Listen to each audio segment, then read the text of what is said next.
27 जुलाई 2024 की रात दुनिया की 5वीं सबसे बड़ी अर्थव्यवस्था की राजधानी का एक इलाका ओल्ड राजेंद्र नगर।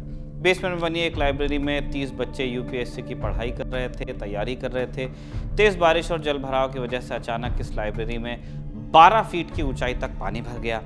किसी तरह 27 बच्चे बाहर निकल आए, लेकिन 3 की पानी में डूबकर मौत हो गई। दिल्ली में पढ़ाई करते हुए अभ्यर्थियों की जान पर जोखिम पहली बार नहीं आया था। इससे पहले जून 2023 में मुखर्जी नगर के कोचिंग सेंटर में आग लगी। स्टूडेंट्स रस्सी की मदद से 3 मंजिला बिल्डिंग से नीचे कूदे। इस घटना में करीब 61 स्टूडेंट्स जख्मी हुए थे। यानी कभी आग तो कभी पानी, लोगों को करंट भी लगी रहा है। अब सवाल है कि दिल्ली में स्टूडेंट्स को ऐसी आपदाओं से बचाने की जिम्मेदारी किसकी बनती है? दिल्ली में कोचिंग इंस्टीट्यूट या कोई भी कमर्शियल सेंटर चलाने के लिए क्या कोई कानून है भी या नहीं? अगर है तो उसके इम्प्लीमेंटेशन की जिम्मेदारी किसकी है? दिल्ली में हर साल बारिश के मौसम में पानी भर जाता है। आखिर वाटर लॉगिंग की समस्या को ठीक करने की जिम्मेदारी किसकी बनती है? हम किसे ब्लेम करें? आज का आसान भाषा में का एपिसोड इसी पर है। विस्तार से जानेंगे इन सभी सवालों के जवाब। नमस्ते, मैं हूं निखिल और आप देख रहे हैं जटिलता का विलोम और सरलता का पर्यायवाची आसान भाषा में।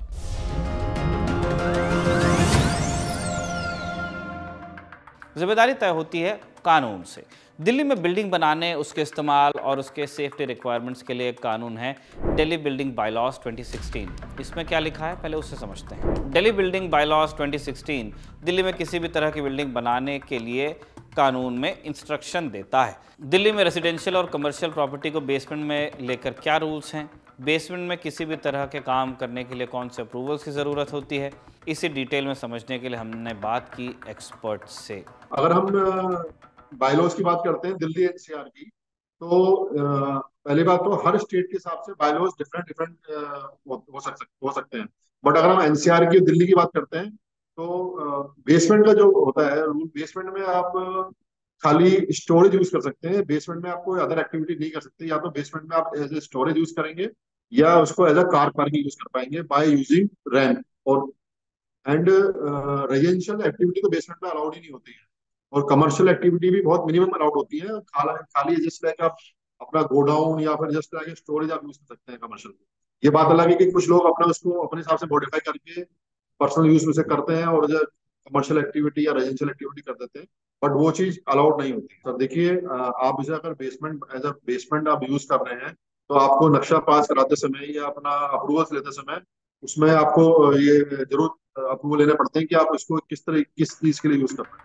ये तो बात हुई बिल्डिंग से जुड़े रूल्स की। अब समझते हैं कि आखिर ये लाइब्रेरी क्या थी जहाँ पे हादसा हुआ, और क्या लाइब्रेरी या किसी कोचिंग सेंटर को बेसमेंट में चलाया भी जा सकता है। जिस लाइब्रेरी की यहाँ बात हो रही है वो दरअसल एक रीडिंग रूम है, लेकिन लड़के उसी को लाइब्रेरी कह देते हैं। दरअसल करोल बाग और मुखर्जी नगर जैसे स्टूडेंट एरियाज में स्टूडेंट्स के रहने के लिए सस्ते और अच्छे कमरे हैं नहीं। अच्छे हैं तो फिर आपको बजट ऊपर लेके जाना पड़ता है। इसलिए शांति से पढ़ाई करने के लिए अभ्यर्थी किसी रीडिंग रूम की मेंबरशिप लेते हैं, जिन्हें इस इलाके में लाइब्रेरी कह देते हैं लोग। तैयारी वाले इलाकों में गली गली आपको लाइब्रेरीज के बोर्ड भी नजर आएंगे। यहाँ स्टूडेंट्स अपनी बुक्स लेकर जाते हैं। उन्हें एक टेबल, चेयर, वाईफाई और दिल्ली की उम्स में जो सबसे ज़रूरी चीज़ है एसी की सुविधा मिलती है। छात्र सुकून से बैठकर पढ़ाई करते हैं। जिन छात्रों को बाकी छात्रों को पढ़ते देखकर ही पढ़ने का मन करता है, उनका भी काम यहाँ पे हो जाता है, जो माहौल से पढ़ते हैं। ऐसी लाइब्रेरी और क्लासेस चलाना कमर्शियल एक्टिविटी है, यानी बिजनेस है। बेसमेंट में किसी भी तरह की कमर्शियल एक्टिविटी अलाउड नहीं होती। फिर एक कोचिंग की लाइब्रेरी कैसे काम कर रही थी? अब सवाल ये कि अगर कानून के मुताबिक बेसमेंट में कोचिंग खोलना अलाउड नहीं है, तो फिर राव आईएएस ने लाइब्रेरी कैसे खोली? अतुल गर्ग दिल्ली के फायर सर्विसेज के चीफ हैं। उन्होंने पीटीआई से कहा कि इस बिल्डिंग के पास फायर का नो ऑब्जेक्शन सर्टिफिकेट था, लेकिन इसमें बेसमेंट को स्टोर रूम के तौर पर ही दिखाया गया था। यानी फायर डिपार्टमेंट को यह बताया गया था कि हम अपने बेसमेंट का स्टोर रूम के रूप में इस्तेमाल करेंगे। तो क्या प्रशासन को पता ही नहीं चला कि राव आईएएस गैर कानूनी तरीके से बेसमेंट में स्टोर रूम बोलता है और लाइब्रेरी चला रहा है, क्लासेस चला रहा है? ऐसा नहीं है। एक एस्पिरेंट का दावा है कि प्रशासन को इसके बारे में सूचित भी किया गया था और इस पर एक्शन लेने की गुहार लगाई गई थी। इंडिया टुडे से जुड़े पंकज जैन से मिली जानकारी के मुताबिक यूपीएससी की तैयारी कर रहे छात्र किशोर सिंह कुशवाहा ने 26 जून 2024 को केंद्र और दिल्ली सरकार को पब्लिक ग्रीवेंस पोर्टल के जरिए मामले की शिकायत भेजी थी। उन्होंने अपनी शिकायत में कहा था कि राव आईएएस कोचिंग के बेसमेंट में बिना एनओसी के क्लास चलाई जा रही हैं। बेसमेंट में छात्रों को बिठाकर टेस्ट भी ले जाते हैं। इस शिकायत में किशोर ने किसी बड़ी दुर्घटना की संभावना भी जताई थी। आशंका दिल्ली में ही यूपीएससी की तैयारी कर रहे किशोर सिंह कुशवाहा ने बताया कि मैंने 26 जून 2024 को राउस आईएएस कोचिंग सेंटर के बेसमेंट को लेकर शिकायत की थी। पब्लिक ग्रीवेंस पोर्टल के माध्यम से केंद्र सरकार और राज्य सरकार को बताया था कि ओल्ड राजेंद्र नगर और साउथ पटेल नगर में लाइब्रेरी और कोचिंग बेसमेंट में चल रहे हैं। मैंने राव कोचिंग सेंटर को लेकर बताया था कि इसके बेसमेंट में दुर्घटना होने की संभावना है। इस तरह की घटनाओं के लिए पूरी जिम्मेदारी प्रशासन की होगी। सरकार को उचित कदम उठाना चाहिए और ऐसे संचालकों पर ठोस कार्रवाई भी करनी चाहिए। खैर, दिल्ली में बिल्डिंग से जुड़े कानूनों को इम्प्लीमेंट कराने की जिम्मेदारी एमसीडी की है।